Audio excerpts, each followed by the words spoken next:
So, welcome to this episode of Dating After a Toxic Relationship. During the coronavirus situation, the hell is going on with this? It's absolutely insane. The one thing I've noticed about myself is my life really hasn't changed that much. I don't go out very much. I don't have like a ton of friends.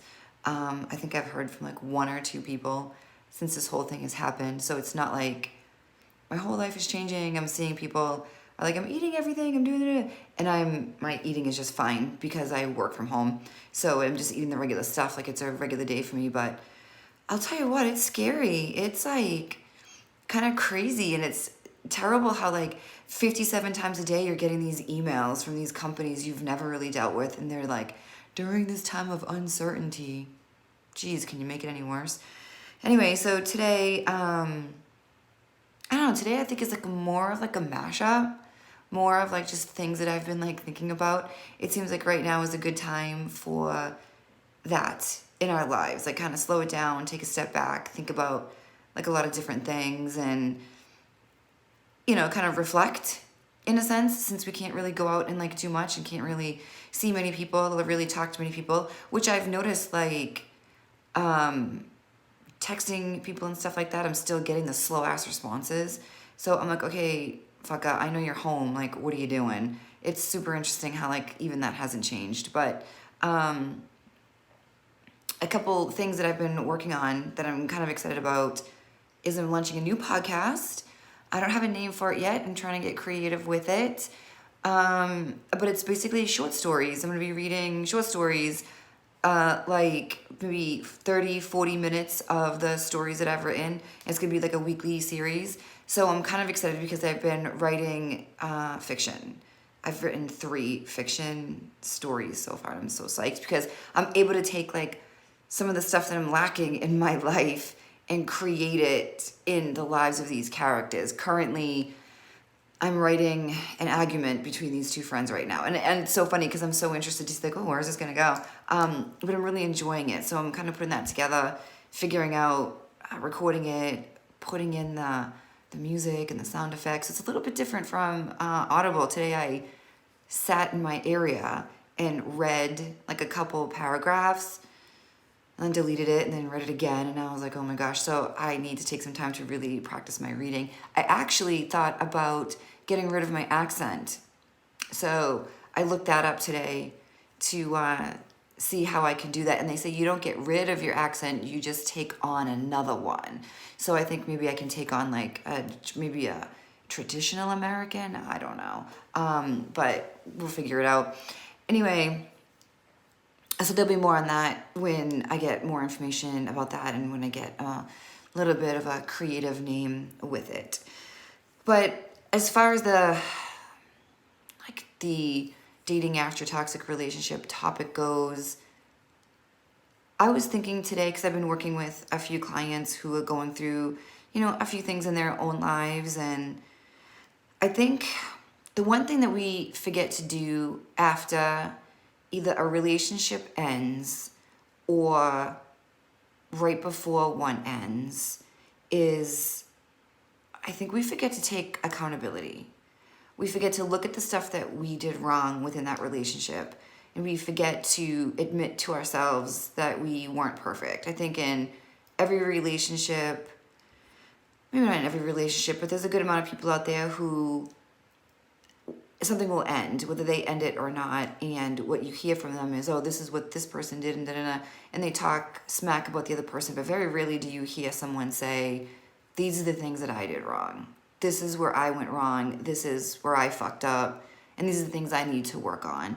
So I think a good thing to do is as something is ending and you feel like it's ending, is to start to kind of take accountability. Start to really piece together the things that maybe you did wrong. Maybe the things that you can improve on in the next relationship.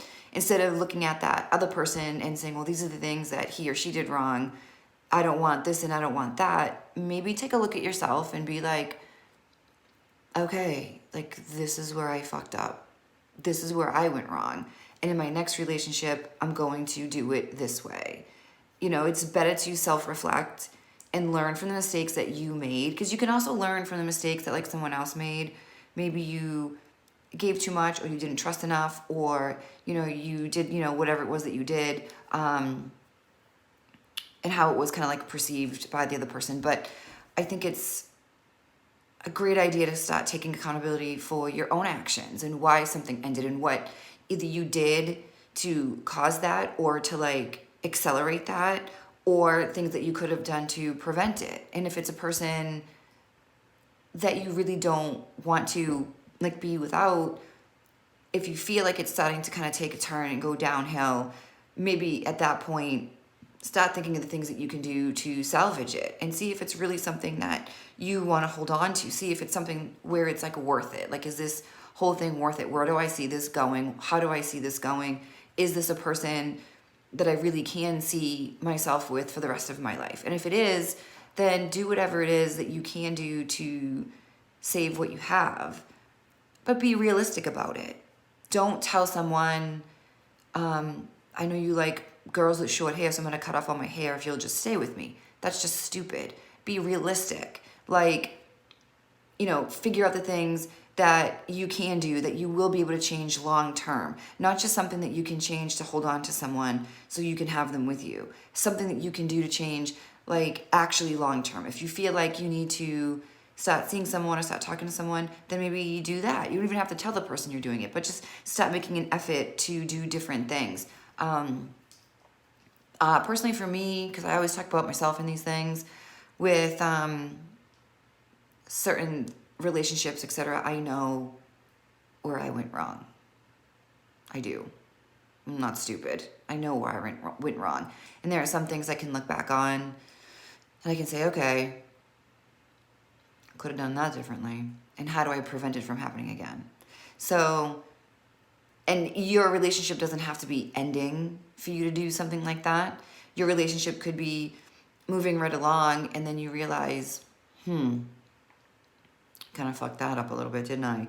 And then figure out from there, like, what you can do to improve. And it's great if you can acknowledge it. It's great if you can actually make changes. It's great if you can actually apply the changes that you've made to the relationship. But it's also not something that you have to stand on top of a mountain and scream and say, hey, these are the things that I'm doing. In my own personal relationship that I have going on, I made a change a little bit ago. That's helped. I haven't told anyone about it because it's my own thing. And it's helped. And it's a good thing that I feel that I did. And I was looking at myself, because it's not always about the other person. It's about bettering yourself. It's, if you're a name caller and you call your partner a name all the time, obviously your partner's going to feel like crap about it, so stop doing it. But you need to improve that, because you don't want to be that kind of a person. You don't want to be the person that is a name caller.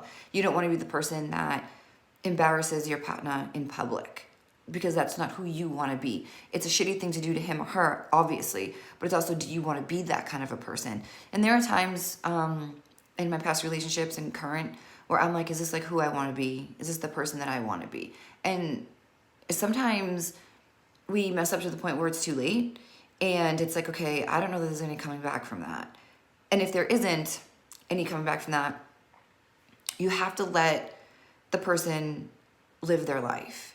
You can't chase and you can't beg, and you can't say, if you come back, I'll do X, Y, and Z. It's the same thing where it's like a pregnancy scare or STD scare or something like that, and you're like praying to God, like, oh, if I'm not pregnant, I promise I'll go hold all the orphan babies. And then your test comes back negative, and you're like, bah, and you never even talk about orphan babies again. So it's one of those things where it's like, you can't chase somebody, and you can't say you'll do all these things and make all these changes and have zero intentions to do it. So if it's something you really can't do, and you really don't know how you'll be able to change something, you have to be realistic about it and let that person go, or let that person let you go. Because sometimes there are people where it's like, this person seems like it's the whole package. Like, this is like everything I really, really want.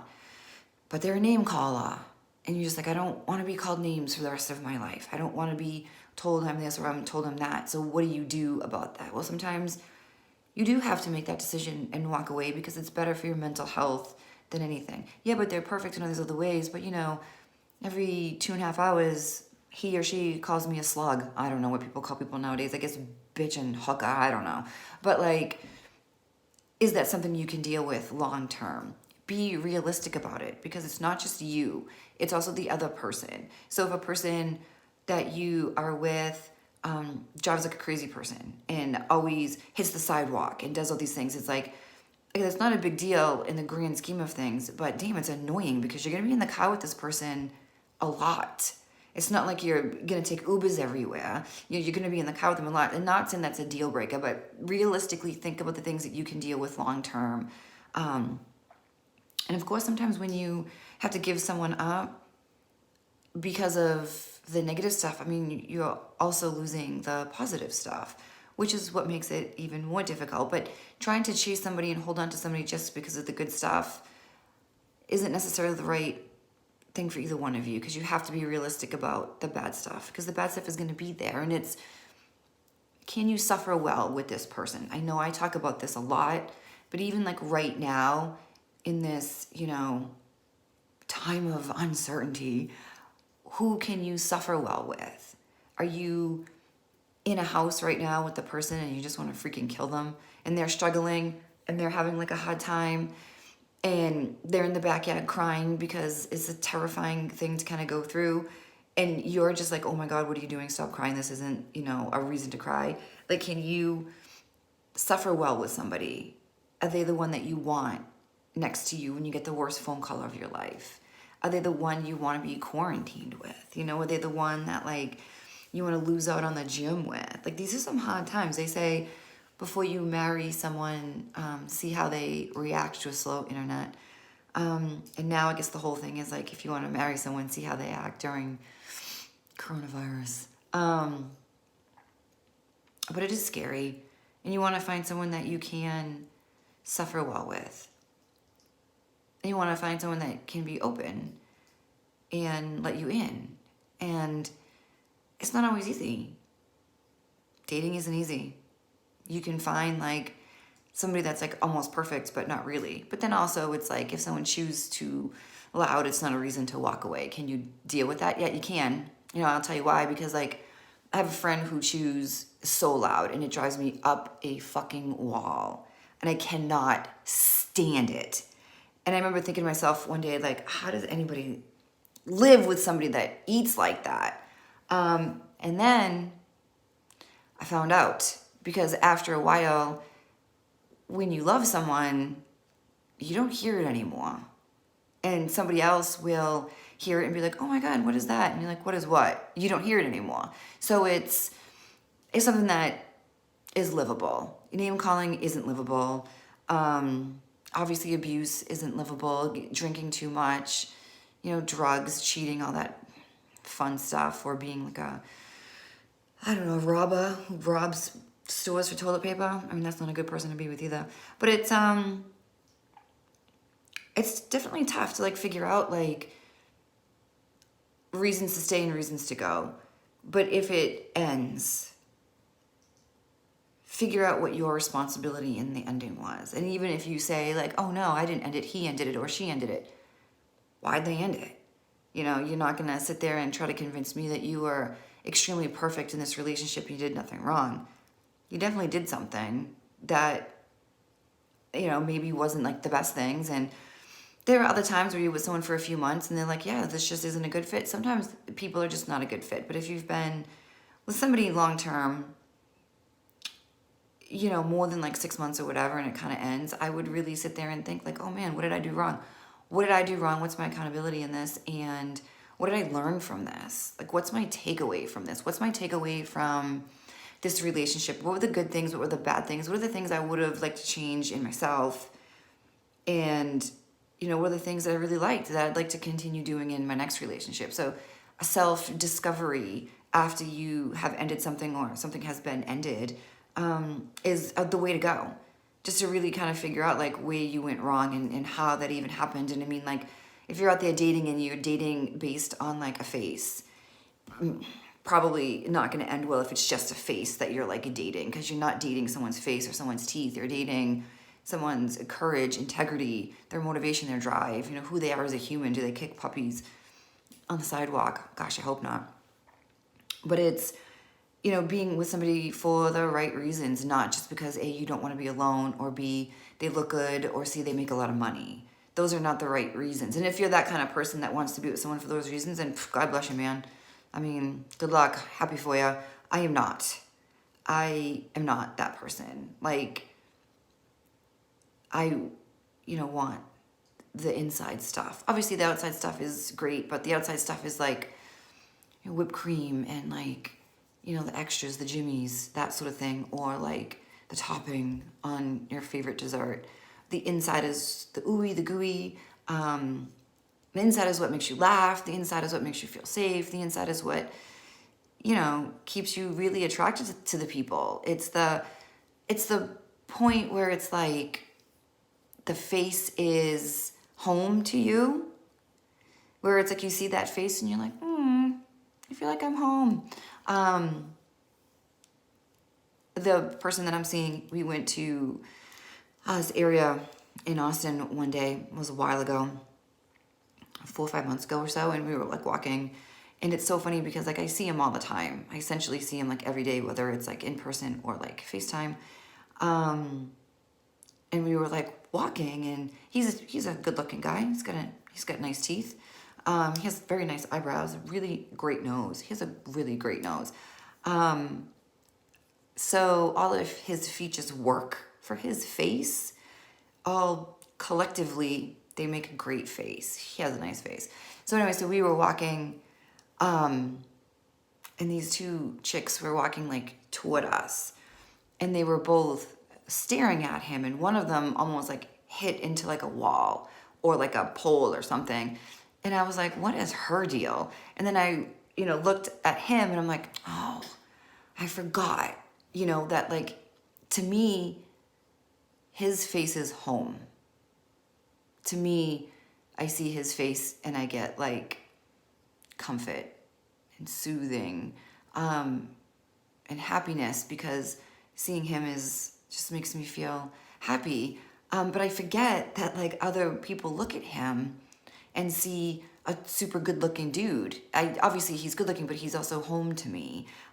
So it was interesting. So I was like, what is wrong with that lady? What is she, like, drunk? And then it's like, oh no, it's his face. I don't know. He's funny. He's nice. But the reason why his face is home to me is because his insides and like who he is on the inside just shines, out. And it's, it's a good thing, definitely, because it's more of the inside than it is on the outside. But anyway, you have to think of the accountability after something ends. Figure out what you did wrong, where you can go right next time, and really figure out, like, if it doesn't work out, what it was about that person that kind of kept you in it for so long. And just kind of go from there and figure that stuff out. But anyway, that's my rant.